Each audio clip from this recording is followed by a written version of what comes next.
Even though I make the money, sister, my mother will not see the Sahara desert.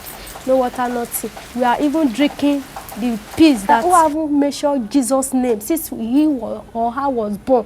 But in that desert, we mention and when you get there, you are still going there to suffer. I am from the Committee for the Support of the Dignity of Women, and I'm a member of the coalition. The coalition carries out a fight against trafficking in women and children.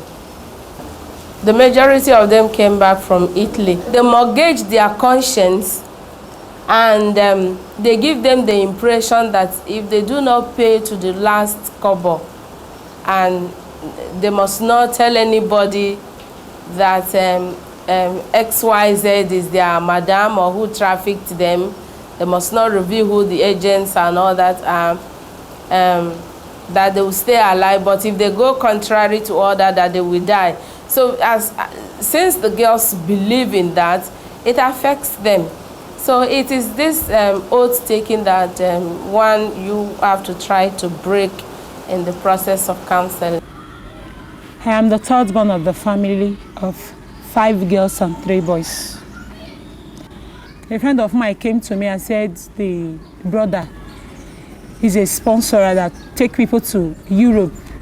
So when the brother came around from Spain, we discussed the issue. So we agreed that I'm going to pay him $50,000 when I get there. And he told me the job there is optional, that you have every right to choose which of the job you do when you get there. The man didn't tell us we're going to go by land. He said he's taking us to Lagos. From Lagos, we'll join a flight then to Europe. We agreed. So we traveled again. All this time around, we spent over 6 months, traveled back to Abidjan. Then stayed in Abidjan for some time. He said he wants to board us.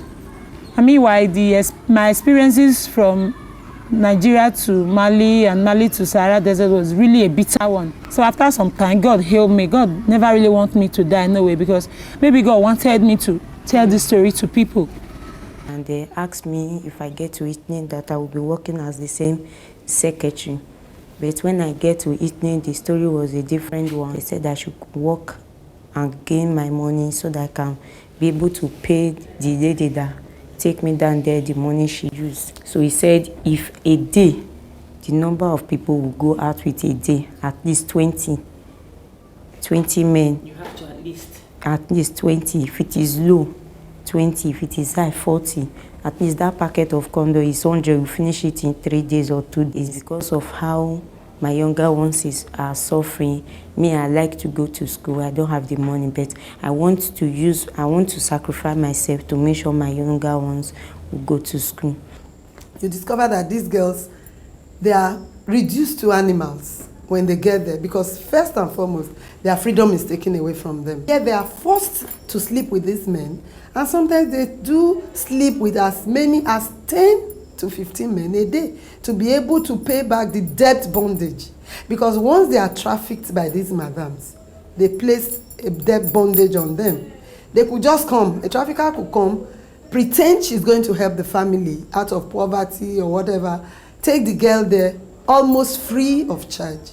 But when she gets there, she's told that she's going to pay back about $60,000 to $65,000. Well, then it was dollars. Now about 45,000 euro.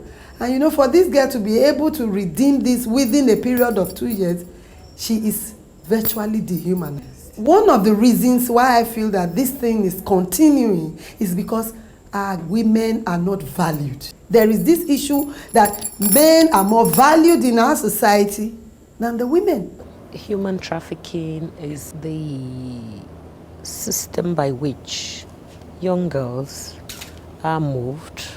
Not only girls, young children in particular are moved from one place to another for the purpose of so many different reasons, either for what we call sex slavery, which is prostitution, or for manual labor.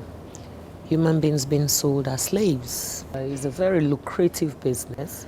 You don't need to invest much and you make so much money. Young girls who are taken away from here are sold for as much as $50,000 to $100,000.